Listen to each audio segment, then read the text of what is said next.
자, 오늘은 베드로후서 2장 20절에서 22절까지 읽겠습니다. 만일 그들이 주제시요 구주이신 예수 그리스도를 알므로 세상의 더러움을 피한 후에 다시 그것에 얽매이고 넘어지면 그들의 나중 형편이 처음보다 더 나쁘게 되리니 의의 도를 안 후에 그 받은 바 거룩한 계명을 저버리는 것보다 차라리 알지 못하는 것이 저에게 나으니라. 그러나 참 잠언에 개가 그 토한 것에 돌아가고 돼지가 씻었다가 진창에 도로 누웠다 하는 말이 저희에게 응하였도다. 오늘은 어떤 분이 그 복음 설교를 듣다가 이제 이런 궁금증이 생겨서 질문을 해 주셨어요.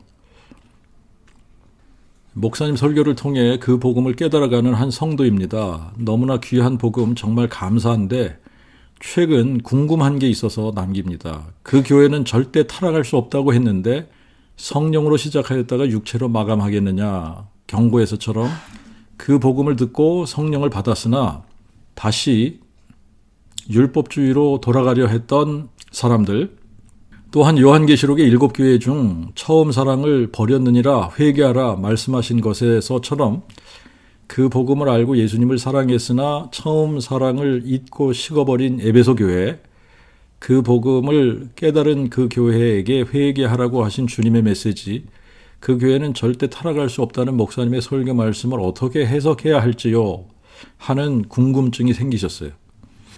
그 복음 설교를 계속 듣다가 보면 여러 군데서 답을 찾을 수도 있겠지만 이미 찾으셨는지도 모르겠어요. 그런데 오늘은 그 부분을 다시 한번 설명하면 좋겠다는 생각이 들었습니다. 이제 먼저 이 부분에 대해서 간단하게 답을 먼저 하고 시작을 하자면, 이 성령으로 시작하였다가 육체로 마치겠느냐라고 한 갈라디아 교회에게는 성령으로 시작했다면 육체로 마칠 수 없다라는 이야기를 하고 있는 거고요. 성령으로 시작을 했으면 육체로 마칠 수 없지 않느냐, 이 얘기를 하고 있는 거예요. 그리고 이제 첫사랑을 버렸던 에베소 교회에게는 회개하라고 하셨는데, 회개하라고 하신 것 자체가 회개하지 않았기 때문에 회개하라고 하시는 거거든요. 진정한 회개가 없었기 때문에 첫사랑을 버렸던 것이고, 그래서 진정으로 회개하라고 명하시는 거예요. 진정으로 회개했다면 첫사랑을 버릴 수 없다는 이야기를 하고 있는 겁니다. 그래서 이제 처음에는 잘 믿는 것 같은데, 처음에는 정말 성령으로 시작한 것 같고 잘 믿는 것 같고, 그런데 나중에는 첫사랑을 버렸다든지 이렇게 다른 복음을 쫓는다든지 이런 식으로 가거나 또 세상으로 돌아갔거나 또 세상과 타협을 하거나 뭐 이런 식으로 되는 이제 그런 사람들, 이제 그런 사람들에 대한 답은 베드로후서 2장 20절부터 22절에 정확하게 나와 있습니다. 우리가 그 복음을 알기 전에는 사람들이 처음에 이렇게 잘 믿는 것 같이 그러다가 뭐 곁길로 가거나 뭐 첫사랑을 버리고 열정도 식고 적당히 세상과 타협하고 뭐 그런 삶을 산다고 하면 잘 믿던 사람이 타락한 것 아니냐, 뭐 이런 식으로 우리가 생각을 할 수가 있어요. 그런데 성경적인 답은 처음부터 본질이 바뀌지 않았기 때문이다 라고 단호하게 가르쳐주고 있는 부분이 베드로후서 2장 20절부터 22절에 나와 있는 말씀이에요. 요즘 시대에 미국이나 대한민국 같은 경우에는 교회당이 많아요. 교회당도 많고 목사들도 많고 기독교인들도 많고, 그러니까 사람들이 착각하는 것이 있습니다. 뭘 착각하느냐 하면 구원받은 사람들이 많다고 생각하는 거예요. 구원받은 사람들이 많다. 교회가 많으니까 가는 곳곳마다 예배당 건물들이 있잖아요. 목사들이 있잖아요. 교회 다니는 사람들이 있잖아요. 기독교인이라고 하는 그런 사람들이 있단 말입니다. 자, 그러니까 사람들이 그냥 그런 부분을 교회 다녀, 그러면 기독교인이라고 생각하고 기독교인이면 구원받았다라고 생각하는 그런 경우가 있는 것 같고, 그래서 교회 다니는 사람들이 많으면 구원받은 사람들이 많이 있다고 생각을 하는 거예요. 또 대형 교회들은 뭔가 잘하니까 하나님께서 믿는 사람들을 더해 주셨다. 믿는 사람들을 더해 주시니까 대형교회가 되었다고 생각을 한다든지 성령께서 역사하시니까 대형교회가 되었다. 뭐 이런 생각을 하는 겁니다. 또 이런 부분들을 또 당연시 생각을 하는 경우가 있는데 목사들, 또 선교사들, 장로들, 교회에서 열심을 내는 이런 사람들은 다 믿음이 좋고 구원받았다라는 생각을 해버리는 경우가 있어요. 단순하게 목사니까, 선교사니까, 교회에서 열심을 내니까, 장로니까, 그러니까 그런 사람들은 구원받은 거 아닌가? 그 구원받았으니까 목사도 하고 장로도 하고 선교사도 하고 그러는 거 아닐까? 구원받았기 때문에 교회에서 열심을 내는 거 아닐까? 자, 이렇게 생각을 한단 말이죠. 그런데 이런 것들은 구원하고 전혀 상관없이 할 수 있는 것들이다라고 하는 거예요. 꼭 구원받았기 때문에 목사가 되고 선교사가 되고 신학생이 되고 장로가 되고 교회에 열심을 내고 그런 것이 아니다라는 말이죠. 이런 것들은 우리의 구원하고는 전혀 상관없는 것들이다. 성경에도 보면 레위인들, 제사장들, 장로들, 서기관들, 선지자들 이런 사람들이 겉으로 보면 하나님을 더 잘 섬기는 것 같이 보일 수 있어요. 백성들보다 믿음이 좋고 그렇게 보일 수 있는 거예요. 하나님을 더 잘 섬기는 것처럼 그렇게 보일 수 있는 거예요. 그런데 성경을 읽어보면 그렇지 않단 말이죠. 성경에는 그 머리는 장로와 존귀한 자요, 꼬리는 거짓말을 가르치는 선지자라. 백성을 인도하는 자가 그들로 미혹해하니 인도를 받는 자가 멸망을 당하는도다. 이 땅에 기괴하고 두려운 일이 있도다.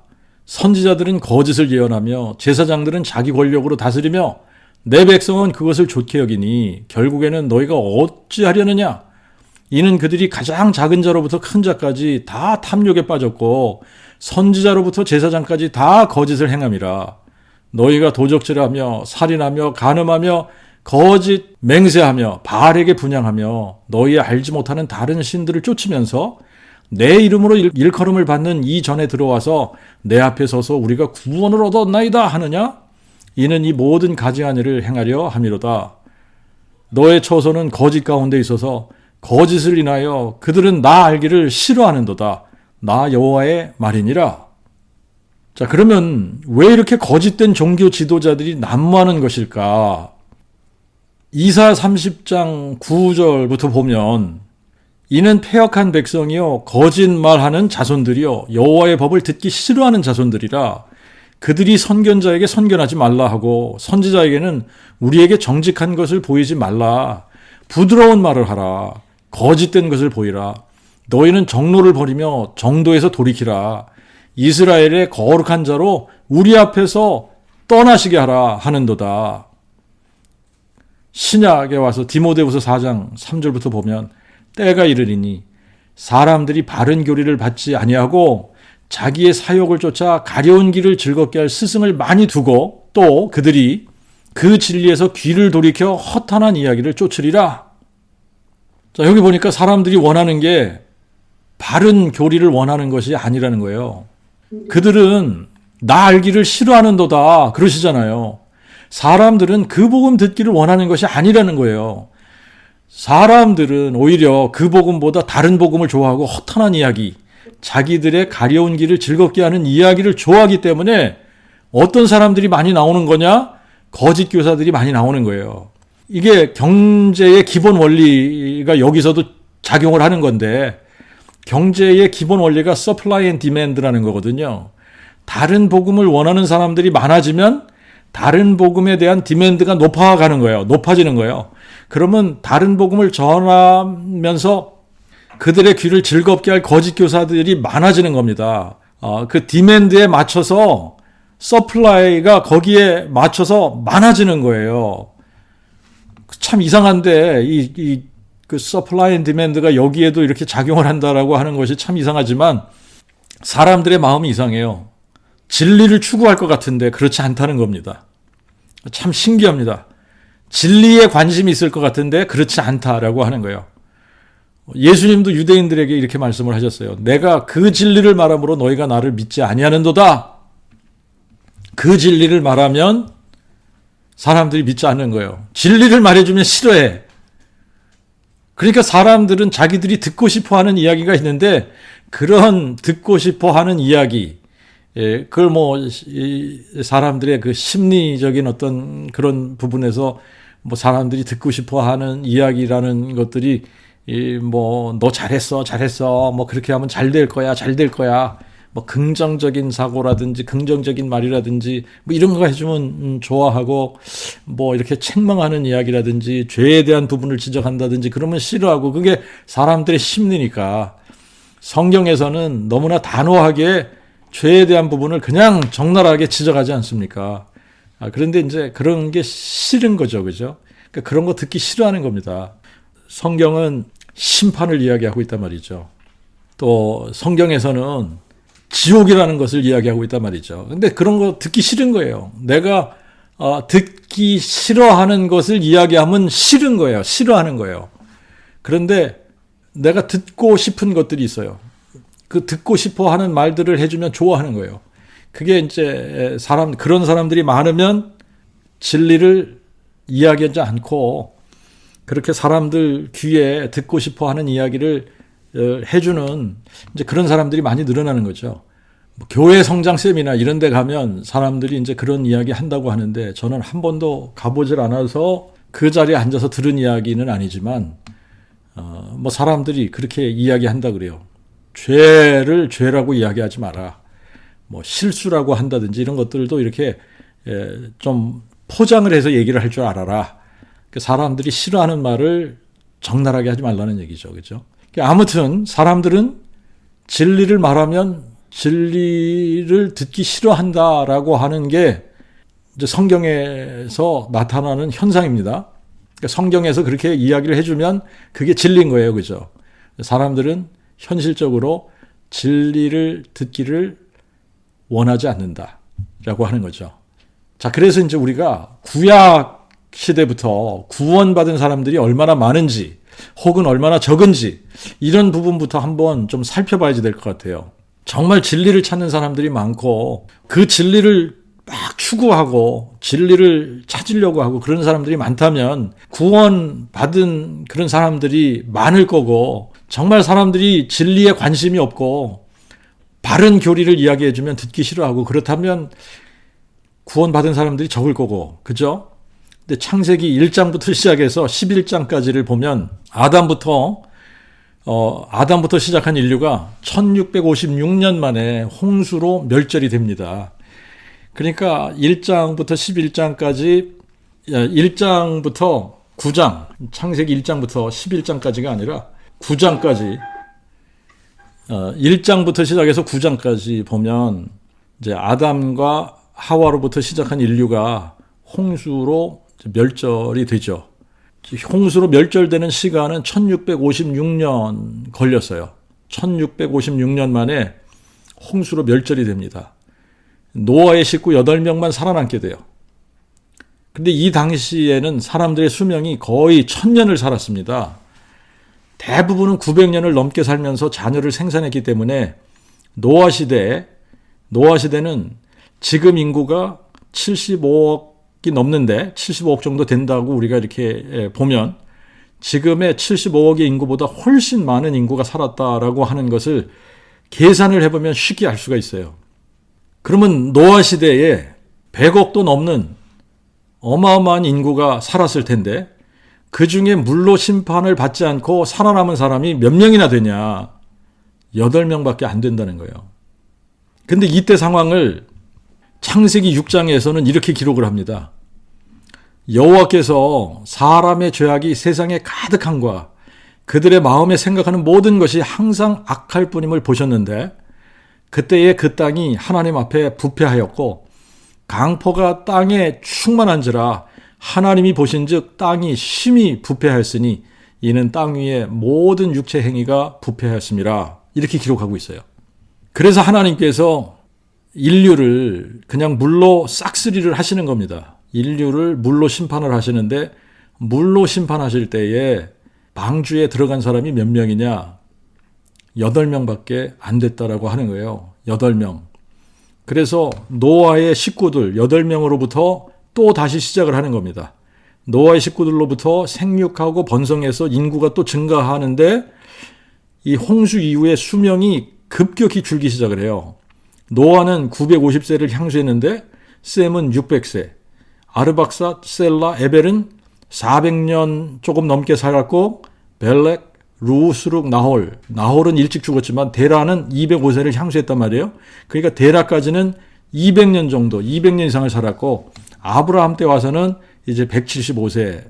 그러면서 이제 다윗 시대가 되면은 사람들이 한 7, 80을 살았단 말이에요. 자, 이렇게 사람들이 번식을 하면서 함의 손자 니므롯이 여호와를 대적하기 시작을 하고 니므롯과 니므롯의 아내 세미라모스는 바벨론의 거짓 종교를 만들어서 퍼뜨리기 시작을 합니다. 그래서 아브라함이 태어날 때에는 아브라함의 아버지 데라도 우상을 만들어서 파는 사람이었을 정도로 온 땅이 우상 숭배에 절어 있을 정도가 된 거예요. 온 땅이 우상 숭배를 하는 그런 시대가 된 겁니다. 그렇게 세상이 그렇게 온 땅이 우상 숭배를 하게 되었어요. 자, 이때 여호와께서 갈대아 우르에서 아브라함을 불러내서 가나안 땅으로 들어가게 하시고 새로운 민족을 세우시는데 이제 이 아브라함 때에 소돔과 고모라를 멸하시는데 여기에도 의인 10명이 없어서 소돔과 고모라가 불로 소멸되게 돼요. 그리고 이제 아브라함의 손자 야곱의 자손들이 요셉으로 인해서 애굽으로 들어가서 거기서 살면서 번성하게 됩니다. 나중에는 종살이를 하게 되는데 모세 때가 되면 장정만 60만이 넘는 숫자로 번성을 해서 출애굽을 하게 돼요. 출애굽한 이스라엘 백성들이 여호와를 하나님으로 섬기는 것이 아니라 우리가 사도행전 7장에 가서 보면 그들이 몰록의 장막을 세우고 레판의 별들을 받들었다 이렇게 기록하고 있어요. 성막에 나와서 여호와께 제사를 드리면서도 우상 숭배를 같이 한 거예요. 결국 60만이 애굽에서 나왔지만 20대 이상의 장정들 중에서 가나안까지 들어간 사람은 여호수아하고 갈렙 두 사람뿐이었어요. 이거를 히브리서에서는 저희에게와 같이 우리에게도 역시 그 복음이 전해졌으나 전해진 그 말씀이 저희에게 도움이 되지 못한 것은 들은 자들이 그것을 그 믿음으로 합하지 못한 연곤이라 그렇게 기록하고 있습니다. 자, 이들이 가나안에 들어가서 이제 사사시대를 맞게 돼요. 사사시대를 거쳐서 왕정시대 기록을 읽어보면 여호와를 엘로힘으로 알고 바르게 믿은 사람들이 많지 않다는 것을 알 수 있습니다. 선지서를 읽어봐도 사람들이 여호와를 버리고 우상을 숭배하는데 여호와 앞에 나와서 제물도 드려요. 여호와를 섬긴다고 성전에 나와서 제물도 드리고 제사도 드리고 그래요. 그렇지만 우상도 같이 섬기는 거예요. 예레미야 5장에 가서 보면 너희는 예루살렘 거리로 빨리 왕래하며 그 넓은 거리에서 찾아보고 알라. 너희가 만일 공의를 행하며 진리를 구하는 자를 한 사람이라도 찾으면 내가 이 성을 사하리라 그래요. 비록 그들이 여호와의 사심으로 맹세할지라도 실상은 거짓 맹세니라. 이 정도로 사람들은 여호와를 버리고 이방신들을 섬긴 겁니다. 우리가 열왕기 상하, 역대 상하를 읽어봐도 여호와를 바르게 섬긴 왕이 다윗 왕 외에 몇 명이나 되나요? 북왕국에는 한 명도 없어요. 남왕국에는 그냥 요시야 정도 되는 거예요. 요시야 왕. 그 외에는 없는 겁니다. 사람들이 여호사밧을 좋은 왕으로 뽑는데 여호사밧은 겉으로 보기에는 좋은 왕인 것처럼 보이지만 이 속사정을 들여다보면 아합하고 혈연관계를 맺었죠. 그래서 아합과 이세벨의 딸 아달랴를 여호람의 아내로 들이면서 왕자들을 다 죽여서 다윗의 씨를 멸절시키는 이런 엄청난 위기를 맞게 하죠. 그리고 아달랴가 이세벨에게서 배운 게 바알 숭배 아닙니까? 그러니까 바알 숭배하는 거를 다윗 가문에 들여오게 한 장본인이 여호사밧이 되는 거예요. 그러니까 좋은 왕이라고 할 수 없는 겁니다. 또 히스기야를 좋은 왕인 것처럼 그렇게 봐요. 그런데 히스기야는 자기가 병들어 죽게 되었을 때는 얼굴을 벽으로 향하고 여호와께 기도를 했어요. 그래서 병이 나았습니다. 15년 생명을 더 연장을 해줬어요. 병이 나았다는 소문을 듣고 바벨론에서 사신을 보냈을 때 히스기야가 한 짓이 뭐냐면 하나님께서 아수르 군대 18만 5천을 하룻밤새 송장으로 만든 게 그게 자기의 능력이 아니라 하나님께서 하신 거거든요. 근데 그거를 하나님께 영광을 돌리지 않았어요. 마치 자기 군사력으로 이긴 것처럼 자랑했단 말이죠. 그래서 궁중의 모든 것을 다 보여준 거예요. 그래서 그 일로 인해서 하나님께서 히스기야에게 보라, 날이 이르리니 내 집에 있는 모든 소유와 내 열조가 오늘까지 쌓아둔 것이 바벨론으로 옮긴 바 되고 남을 것이 없으리니 나 여호와의 말이니라. 또 내게서 나올 내 자손들이 사로잡혀 바벨론 왕궁의 내시들이 되리라. 이렇게 말씀을 하셨단 말이에요. 근데 이 말을 듣고서 어떻게 반응하느냐 하면 자기가 병들어서 죽게 되었을 때는 얼굴을 벽으로 향해서 기도하던 히스기야가 아니 나라가 망한다는데 나라가 망할 것이라고 하는 이야기를 들으면서 뭐라고 반응을 하느냐면 당신의 이른바 여호와의 말씀이 좋소이다. 나의 생전에는 평안과 견고함이 있으리이다. 아니 이게 말이나 되는 거냐 말이에요. 정말 이럴 때 자기가 무릎을 꿇고 얼굴을 벽으로 향하고 기도해야지 되는 거 아닙니까? 그런데 그렇게 하지 않았단 말이에요. 자기가 병들어 죽게 되었을 때보다 이게 더 심각한 거거든요. 나라가 망한다. 이런 소식을 듣고도 이거를 좋소이다. 이런 왕이 좋은 왕이 아니잖아요. 그리고 자기가 병들었다가 나아서 낳은 아들 므낫세를 왕으로 삼았어요. 그래서 이 므낫세는 남왕국 역사상 가장 악한 왕이 돼버립니다. 그래서 히스기야는 므낫세를 왕으로 세우면서 역사상 가장 악한 왕을 세운 그런 사람이 되는 거예요. 그런 왕을 좋은 왕이라 할 수 없잖아요. 그죠? 그리고 우리가 구약 성경을 계속 읽어보면 바벨론의 포로로 끌려가서도 그리고 또 70년 만에 예루살렘에 돌아와서도 여호와 하나님을 바르게 섬긴 사람들이 많지 않다 하는 것을 알 수 있습니다. 그리고 400년의 침묵을 깨고 여호와 하나님이 다윗 혈통의 한 아들로 오시겠다는 약속을 성취하십니다. 그러면서 신약시대가 열려져요.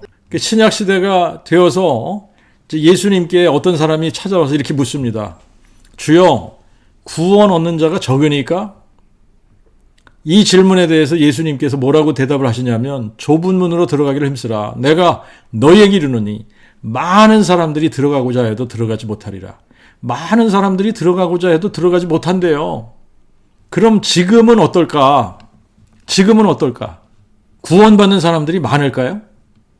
잔치에 사람들을 초대하는 비유를 보더라도 사람들이 천국은 가고 싶어 해요. 그런데 세상을 더 사랑하기 때문에 하나님의 초대를 다 거절합니다. 그러다 보니까 천국에 자리가 너무나 많이 비어있게 돼요. 잔치 시간이 임박하게 되니까 종들에게 뭐라고 하냐면 가서 강권에서 내 자리를 채우라 이렇게 명하시거든요. 이걸 계시록 7장에 가서 보면 각 나라와 족속과 백성과 방언에서 큰 무리가 흰 옷을 입고 나오는데 이들이 다 큰 환란에서 나오는 자들이라 그럽니다. 자, 그러니까 하나님께서 강권하시는 시대가 마지막 시대라는 것을 알 수 있는 거예요. 이방인의 충만한 수가 채워지는 때가 언제냐? 마지막 때, 특히 대환란을 지나면서 그 숫자가 채워진다는 것을 알 수 있습니다. 사람이 구원을 받으려면 반드시 필요한 게 있습니다. 그 복음이 선포되어져야만 구원을 받는 거예요. 다른 복음은 다른 예수를 믿게 하는 것이기 때문에 그리고 다른 영을 받게 하는 것이기 때문에 다른 복음을 가지고는 구원을 받을 수가 없는 거예요. 오직 성경에서 이것이 그 복음이라고, 이것이 하나님의 그 복음이라고 정해주신 복음만이 구원의 능력이 있는 겁니다. 우리가 복음이라고 생각하는 것을 전해서 사람들이 구원을 받는 것이 아니라 성경에서 하나님께서 이것이 하나님의 그 복음이야 라고 정해주신 바로 그 복음만을 선포해야 그 복음을 들은 사람들 중에 믿던가 말던가 할 거 아닙니까? 그 복음, 하나님께서 정해주신 거예요. 하나님께서 정해주신 그 복음만이 구원의 능력이 있는 겁니다. 그래서 그 복음이 선포되어져야만 사람들이 구원을 받을 수가 있는데, 그런데 사람들이 착각을 하는 게 두 가지가 있어요. 다른 복음을 그 복음이라고 착각하는 거, 그 다음에 머리로 아는 것을 마음에 믿는다고 착각하는 거. 성경에서 이게 하나님의 그 복음이야 라고 정해주신 것이 뭐냐면 로마서 1장 2절부터 4절에 하나님의 그 복음은 하나님이 그의 선지자들을 통하여 성경에 미리 약속하신 그의 아들에 관한 것으로 그가 육신으로는 다윗의 혈통에서 나시고 성령으로는 죽은 자들 가운데서 부활하셔서 부활의 능력으로 하나님의 그 아들로 인정되셨으니 이분이 누구냐? 곧 예수 그리스도 우리의 주님이시다. 이거를 간략하게 줄인 것이 다윗의 씨로 죽은 자 가운데서 부활하신 예수 그리스도가 되는 거예요. 다윗의 씨로 죽은 자 가운데서 부활하신 예수 그리스도가 그 복음인 겁니다. 그래서 지금도 우리가 그 복음을 전한다면 뭘 전해줘야 되느냐면 다윗의 씨로 오신 다윗의 뿌리 예수 그리스도를 전해줘야지 돼요. 예수 그리스도가 다윗의 뿌리요 자손이시다. 이거를 어떻게 할 수 있냐? 죽은 자 가운데서 부활하심으로 부활의 능력으로 예수님 자신이 하나님이 사람 되신 하나님의 그 아들 그리스도이심을 증명하신 것이다. 자, 그래서 우리가 예수님을 증거하는데 예수님이 다윗의 씨로 오신 다윗의 뿌리다. 이걸 증거해야 되는 거고, 이거를 알 수 있는 유일한 방법은, 유일한 길은, 유일한 증거는 이분이 죽은 자 가운데서 부활하신 거다. 이거 두 가지 얘기해 줘야 되는 거예요. 하나님은 구약에서도 한 분이고 신약에서도 한 분이십니다. 그러면 성경에서 우리에게 선포하고 있는, 증거하고 있는 하나님이 누구시냐? 여호와세요. 여호와가 엘로힘이세요. 여호와만이 유일하신 참 하나님인데 여호와 하나님이 약속하신 것이 뭐냐? 우리와 함께 하시기 위해서 천의 몸을 통해 이 땅에 사람으로 오시겠다는 약속이거든요. 사람으로 오셔서 사망을 영원히 패하시고 영원한 부활 생명과 죽지 아니함을 드러내시겠다고 약속을 하신 겁니다. 그런데 하나님이 사람 되신 분의 이름이 뭐냐? 예수라는 거예요. 예수. 예수라는 이름의 뜻이 뭐냐? 여호와는 구원이라는 의미의 이름입니다. 여호와는 구원. 그러니까 여호와 하나님께서 내가 사람 돼서 너희들을 구원할 거야 라고 약속하셨는데 정말 여호와 하나님께서 사람 되어 오신 분이 예수라는 거예요.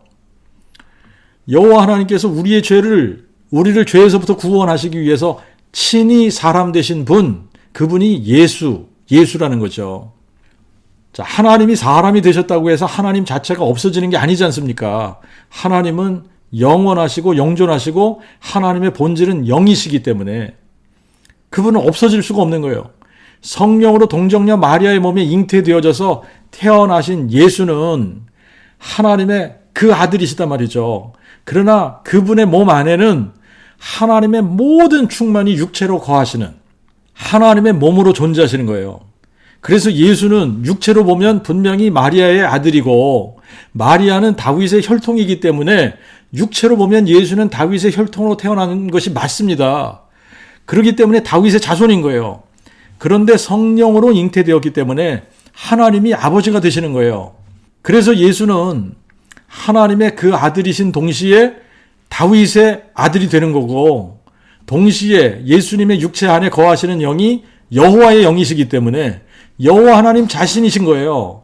그래서 예수는 하나님이신 동시에 하나님의 그 아들이시고 예수는 다윗의 뿌리이신 동시에 다윗의 자손이 되시는 겁니다. 이것이 그 복음이라는 거예요. 하나님이 육체로 다윗의 혈통으로 나셨다. 다윗의 뿌리가 다윗의 자손이 되셨다. 이게 그 복음이라는 겁니다. 그래서 요한일서 4장에 보면 모든 영을 다 믿지 말고 오직 그 영들이 하나님께 속하였나 분별하라. 하나님의 영은 이것으로 안 하니 곧 예수 그리스도가 육체로 오신 것을 시인하는 영마다 하나님께 속한 것이요 예수 그리스도가 육체로 오신 것을 시인하지 않는 영마다 하나님께 속한 것이 아니니 이것이 곧 적그리스도의 영이라. 여기서 예수 그리스도가 육체로 오셨다는 것은 여호와 하나님이 육체로 오신 분이 예수 그리스도라는 이야기를 하고 있는 겁니다. 그리스도라는 의미가 다윗의 뿌리가 다윗의 자손 되신 분을 의미하기 때문에 하나님이 사람 되신 분, 이 하나님이 사람 되신 분, 하나님이 누구예요? 여호와. 그렇기 때문에 여호와 하나님이 육체로 오신 분이 예수 그리스도다라고 하는 거고 이거를 부인하는, 이거를 부정하는 게 적그리스도 영이라는 겁니다. 자, 그러면 왜 하나님이 사람 되셨냐? 다윗의 뿌리가 왜 다윗의 씨로 오신 것이냐? 우리를 구원하기 위해서라는 거예요. 우리를 구원하기 위해서 그분이 하셔야 되는 것이 뭐냐면 자신의 몸을 희생의 제물로 주신 다음에 부활로 사망을 영원히 멸하시고 부활로 마귀를 멸하시는 겁니다. 예수께서 여호와 하나님이 사람 되신 분이라는 것을 증명하는 결정적인 증거가 그래서 부활인 거예요. 부활이 아니면, 이 부활의 능력이 아니면 예수는 우리와 똑같은 사람 중에 한 사람이지 하나님이 사람 되신 분이 아니라는 거예요. 그래서 그 복음은 다윗의 씨로 죽은 자 가운데서 부활하신 예수 그리스도가 그 복음인 겁니다. 그 복음을 마음에 믿기만 하면 구원을 받는데 사람들이 착각하는 것이 두 가지라고 그랬잖아요. 하나는 다른 복음을 그 복음이라고 착각하는 거고, 그 다음에는 머리로 하는 것을 마음에 믿는다고 착각하는 거예요. 자, 그 복음을 마음으로 깨닫고 믿은 사람들은 누구를 막론하고 구원을 받습니다. 구원이라고 하는 것은 우리의 노력으로 얻는 게 아니잖아요. 하나님께서 행하신 하나님의 신실하심을 마음으로 믿는 모든 사람들에게 차별 없이 임하는 게 구원입니다. 그런데 우리가 구원을 받는 순간 우리는 흑암의 권세에서 건짐을 받는 거거든요. 그래서 하나님의 나라로 옮겨지는 것이 구원이에요. 우리가 구원을 받는 순간 우리는 그리스도의 몸인 교회가 되는 겁니다. 하나님의 세우시는 교회, 하나님이 세우시는 하나님의 교회는 예수의 부활의 권세 위에 세워지는 것이 특징이에요. 그렇기 때문에 음부의 권세가 이기지 못한다라고 하는 겁니다. 그러면 교회의 가장 두드러진 특징이 뭐냐면 음부의 권세가 이기지 못하는 게 하나님의 교회의 특징인 거예요. 하나님의 교회는 음부의 권세가 이기지 못한다. 여러분, 온 세상이 다 음부의 권세 아래에 있는데 교회만 음부의 권세가 이기지 못하는 거예요. 교회는 생명이 없어서 허물과 죄로 죽고 타락하고 썩었던 사람이 유혹의 욕심을 따라 구습을 쫓는 부패된 옛사람을 벗어버리는 게 그게 교회, 그게 구원이에요.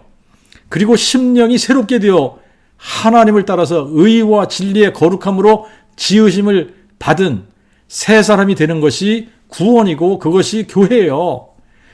근데 우리가 새 사람이 되었다가 타락해서 다시 옛사람으로 돌아갈 수 있느냐? 아니라는 거죠. 새 사람이 되었으면 우리가 타락해서 다시 옛사람이 될 수 없다는 이야기를 하고 있는 겁니다. 그러면 처음에는 잘 믿는 것 같다가 나중에는 타락한 것 같이, 아닌 것 같이 되는 이런 사람들 어떻게 되는 거냐? 디모데후서 4장 10절에 보면은 바울이 자기의 동역자라고 여겼던 사람들이 있어요. 데마는 세상을 사랑해서 바울을 버리고 데살로니가로 갔고, 그레스게는 갈라디아로, 디도는 달마디아로 갔다고 합니다. 여기에다가 예수님의 12제자 중 하나였던 가룟 유다를 한번 함께 생각을 해보세요. 그러면 이거 더욱 확실하게 우리가 알 수 있는 일이라고 생각을 하는데, 가룟 유다, 이 가룟 유다는요, 다른 제자들하고 같이 나가서 병자들도 낫게 하고 기적도 행하고 귀신도 쫓아내고 그랬던 사람이에요. 예수님의 제자들에게 신임도 얻어서 돈주머니까지 맡았던 사람입니다. 그러면 유다가 처음에는 진실된 마음으로 잘 믿고 예수님을 따르다가 나중에 타락해서 예수님을 배반하고 팔았을까라고 하는 질문을 해봐야 돼요. 사도 요한은 가룟 유다에 대해서 이렇게 기록했습니다. 저는 도적이라 돈주머니를 막고 거기 넣는 것을 가져갑니더라. 그러면 바울이 디모데후서 4장에서 얘기한 이 사람들, 내가 처음 변명할 때 나와 함께한 자가 하나도 없고 다 나를 버렸으나 다 나를 버렸다는 거예요. 그러면 이 사람들이 진짜 마음으로 믿었었는데 타락해서 바울을 버리고 세상을 향해 갔을까? 이 사람들은 성령으로 시작을 했는데 육체로 마친 사람들일까? 아니다라는 거예요. 베드로후서 2장 20절부터 22절에 보면 아니다라는 거예요. 만일 그들이 주제시요 구주이신 예수 그리스도를 알므로 세상의 더러움을 피한 후에 다시 그것에 얽매이고 넘어지면 그들의 나중 형편이 처음보다 더 나쁘게 되리니 의의 도를 안 후에 그 받은 바 거룩한 계명을 저버리는 것보다 차라리 알지 못하는 것이 저희에게 나으니라. 그러나 참 잠언에 개가 그 토한 곳에 돌아가고 돼지가 씻었다가 진창에 도로 누웠다 하는 말이 저희에게 응하였도다. 처음에 잘 믿는 것 같았는데 타락한다든지, 처음에는 주님을 엄청 사랑하는 것 같다가 첫사랑을 버렸다든지, 처음에는 엄청 신실한 것 같았는데 나중에는 배신한다든지, 성경에서 이 사람들은 애당초 처음부터 본질이 바뀌지 않았다는 이야기를 하는 겁니다. 새 사람이 되지 않았는데 새 사람이 된 것처럼 흉내를 내다가 자신의 본질이 드러났다는 이야기를 하는 거예요. 베드로후서의 말씀처럼 그들의 본질이 바뀌지 않았기 때문에 다시 토한 것에 돌아가고 씻었다가 다시 진창에 도로 누운 것이다라고 하는 겁니다.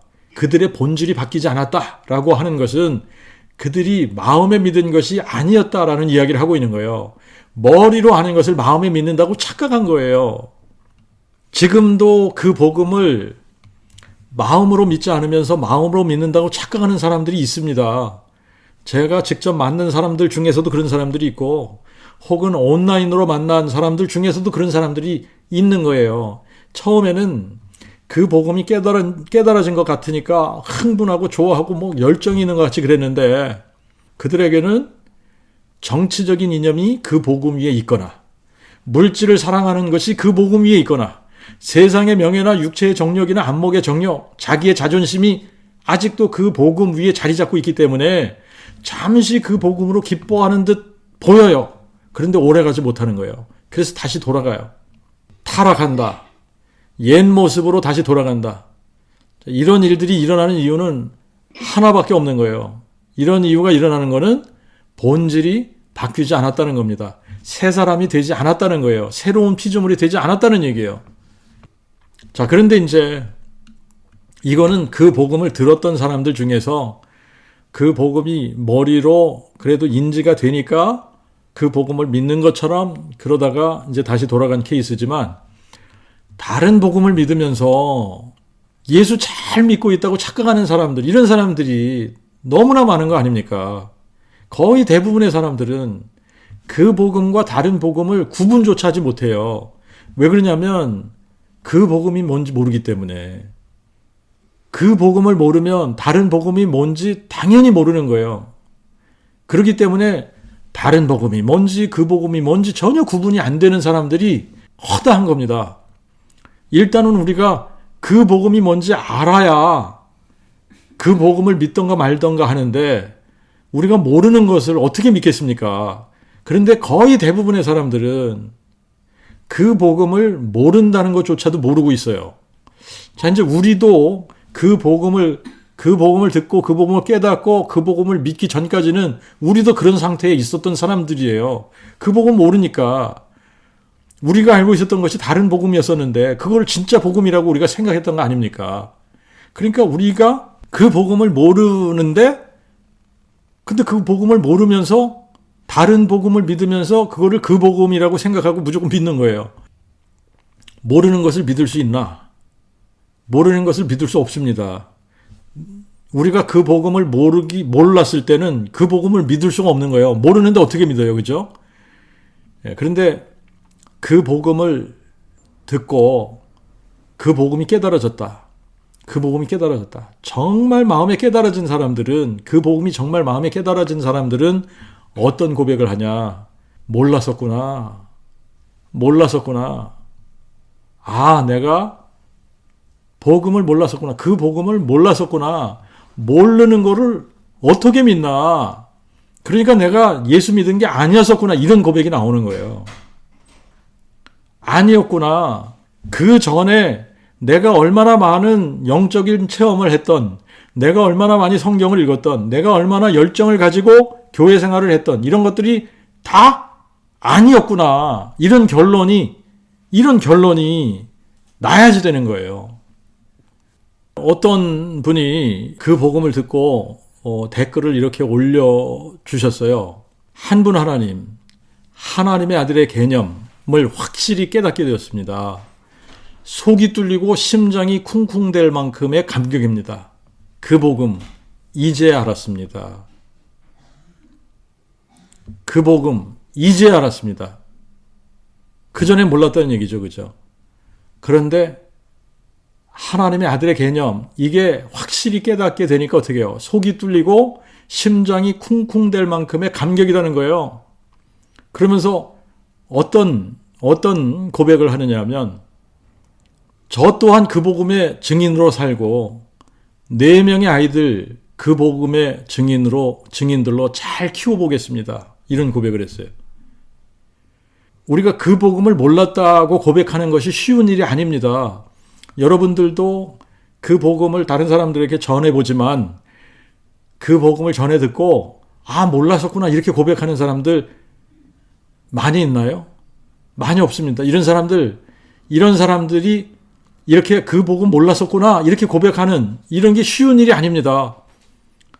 그런데 이분은 하나님의 아들의 개념이 확실히 알아지니까 하나님의 아들의 개념이 뚫리는 것이 그 복음이 뚫리는 거 아닙니까? 그러니까 속이 뚫리고 심장이 쿵쿵댈 만큼의 감격이라고 고백하는 거예요. 그리고 어떤 고백이 따라서 나와요? 자신도 그 복음의 증인으로 살고 싶고 4명의 아이들도 그 복음의 증인들로 잘 키워보겠다. 이런 고백이 나오는 거예요.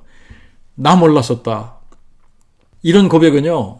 교회 생활을 좀 열심히 한 사람이라면 이게 쉬운 고백이 아닙니다. 그러니까 목사들, 선교사들은 특히나 더 쉽지 않은 거예요. 내가 복음을 몰랐었다? 몰랐다고? 그 복음을 모른다고? 믿지 않는 거라고? 모르니까 믿지 않는 거라고? 이런 고백을 하는 게 이게 쉬운 고백이 아니라는 거예요. 몰랐기 때문에 믿을 수 없는 거고 믿지 않으니까 전하지 않는 거거든요. 모르는 거 어떻게 전합니까? 모르는 것은 믿을 수도 없고 전할 수도 없는 거예요. 그런데 이제 가끔 가다가 어떤 사람들 또 만나느냐 하면 그 복음이 머리로 인지가 됐어요. 머리로 알게 됐어요.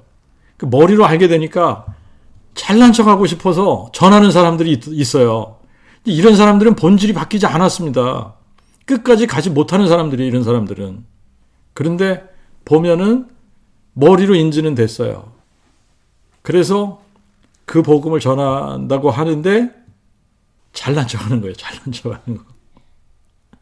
자, 우리가 이제 이 회개의 개념을 또 바르게 알아야지 돼요. 회개라는 것은 유턴하는 것을 의미하는 겁니다. 마음을 바꾸는 것을 의미하는 거예요. 우리가 회개해야지 되는 죄는 딱 하나입니다. 하나. 마음에 예수 안 믿은 죄, 예수 믿지 않은 죄, 예수의 부활을 마음에 믿지 않고 예수님을 여호와께서 사람 되신 하나님의 그 아들 그리스도로 믿지 않은 죄, 이거를 회개하는 거예요. 그래서 그 회개가 정말 참된 회개라면 한 번만 회개하면 되는 거예요. 유턴을 한 번 하지, 유턴을 한 번 했다가 또 하고 또 하고 또 하고 그럽니까? 아닌 거예요. 유턴은 한 번 하는 겁니다. 그런데 진정한 유턴이 일어났다. 진정한 유턴이 일어났으면 그 다음부터는 회개를 반복해서 하는 것이 아니라 그리고 나서는 요한일서 1장 9절 말씀처럼 회개가 아니라 죄를 자백하는 거예요. 만일 우리가 우리 죄를 자백하면 하나님은 미쁘시고 의로사 우리를 사하시며 우리를 모든 불의에서 깨끗게 하실 것이요. 자백하는 거하고 회개하는 거하고는 의미가 다릅니다. 그래서 하나님께서 에베소 교회에게 회개하라고 말씀하시는 것은 참된 회개가 없었기 때문에 회개하라고 말씀하시는 거거든요. 참된 회개. 마음으로 예수의 부활과 내가 그니라를 믿는 그 믿음. 그게 없을 때 처음에는 뜨겁고 열정적일 수 있어요. 그런데 머리로 아는 거 가지고는 끝까지 갈 수가 없는 거예요. 근데 계시록의 7교회 중에서 참된 회개가 있었던 교회들이 있었어요. 이 교회들에게는 회개하라는 말이 없습니다. 계시록의 7교회 중에서 서머나 교회와 빌라델피아 교회는 참된 회개가 있었기 때문에 회개하라는 말씀이 전혀 없는 거예요. 우리가 갈라디아 교회를 보면 갈라디아 교회 역시 마찬가지인데 바울이 갈라디아 교회를 향해서 어리석도다 이렇게 한탄합니다. 그 복음을 마음으로 깨닫고 믿은 것이 아니었기 때문에 그리스도의 은혜로 우리를 부르신 이를 그들은 속히 떠나 다른 복음을 쫓은 거예요. 자, 그러면 이제 우리가 이 부분이 분명해져야지 되는데 정말 우리가 참된 회개가 있었다. 그 복음이 마음에 진짜 깨달아져서 마음에 믿게 됐다. 그러면 새 사람이 되는 거예요. 새 사람. 새로운 피조물이 되는 겁니다. 새로운 피조물이 되면요. 그러면 타락해서 다시 옛사람으로 돌아갈 수 없는 존재가 되는 겁니다. 자, 그러니까 하나님께서 세우시는 교회는 타락할 수 없다. 이게 맞는 거예요. 자, 이제 우리가 그 복음이 점점 더 확실하게 마음에 깨달아지고 그 복음의 크기가 더해지면 더해질수록 여러분들도 이게 경험이 되어지겠지만 그 복음이 점점 더 확실하고 그 복음이 점점 더 커지면 그럼 어떻게 돼요? 잠시 뜨겁다가 식어질 수 있나요? 없잖아요. 그죠? 우리가 잠시 뜨거워졌다가 식어지는 게 아니라는 거예요.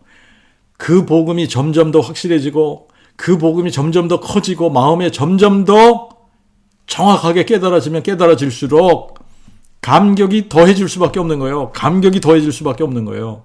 성경이 더 잘 읽혀지는 거예요. 자유함이 누려지는 겁니다. 평강이 있는 거예요. 내가 평안해야지 그런다고 해서 평강이 나한테 있는 것이 아니라 그냥 평강이 임해지는 거 아닙니까? 평강이 임하는 거예요. 그 복음 선포를 담대히 하고 있는 자기 자신을 발견하게 되는 거예요. 언제 우리가 그 복음을 담대하게 선포했었습니까? 그런데 그 복음이 우리의 마음에 정확하게 깨달아지고 믿어지고 그 복음의 크기가 더해지면 더해질수록 어떤 내 자신을 발견하게 됩니까? 담대하게 그 복음 선포하는 내 자신을 발견하게 되는 거예요. 그 복음을 모르고 종교인으로 살 때와 다른 내 자신의 모습을 보게 되는 거예요. 그리고 어떻게 해요? 이제는 더 이상 예전으로 돌아갈 수 없다라고 하는 것을 알게 되는 겁니다. 그래서 어렴풋이 아는 거, 머리로 아는 거, 이거 가지고는 끝까지 갈 수 없구나 하는 것도 알게 되는 거예요. 자, 우리는 그 복음이 우리에게 들려졌어요. 이게 우리에게, 이게 마음에 들려지고 이게 깨달아진 이 사람들은 다시 돌아갈 수 없는 거예요. 타락할 수 있냐? 타락할 수 없는 겁니다.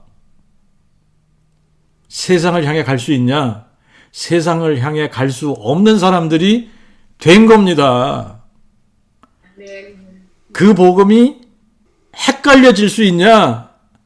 헷갈려질 수 없는 사람이 된 거예요. 그 복음이 점점 더 확실해지죠? 그 복음이 어떻게 돼요? 세월이 가면 갈수록 희미해지나요? 그 복음의 크기가 세월이 가면 갈수록 점점 줄어드나요?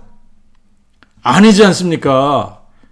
그 복음이기 때문에 세월이 가면 갈수록 희미해질 수 없어요. 더 선명해져요. 세월이 가면 갈수록 이게 작아지는 게 아니라 더 커지는 겁니다. 세월이 가면 갈수록 우리는 그 복음에 붙들린 사람들로 살아갈 수밖에 없는 사람들이 되는 거예요. 그래서 다시 돌아갈 수 없고 타락할 수 없고 그냥 그 복음이 우리 인생의 전부가 되는 사람으로 죽을 때까지 살아가는 사람들이 되는 겁니다. 기도하겠습니다.